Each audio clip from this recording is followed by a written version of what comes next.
সবাইকে আমার স্নেহ জানাই। আজ আমরা দেখতে দেখতে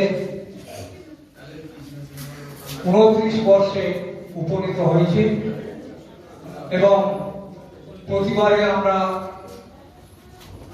বিষয় ভিত্তিক পুস্তক প্রকাশ করে থাকি। এবারে আমাদের যে পত্রিকা প্রকাশিত হয়েছে তার মধ্যে 3টি বিষয় নিবদ্ধ করা হয়েছে। প্রথমটা হল শ্রী চৈতন্যের নীলাচল যাত্রাপথ, দ্বিতীয় কথকথা, আর তৃতীয় হল সুকান্ত ভট্টাচার্য, কবি সুকান্ত ভট্টাচার্যের শতবর্ষ উপলক্ষে নিবন্ধ এবং প্রবন্ধ।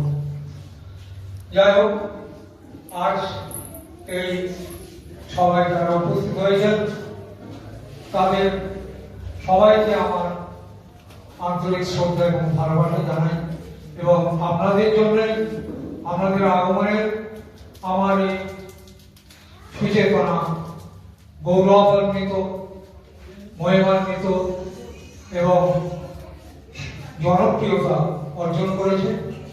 তাই সবাই আজ এখানে উপস্থিত হয়ে আমাদের যে সহযোগিতা করলেন তার জন্য সবাইকে ধন্যবাদ জ্ঞাপন করি।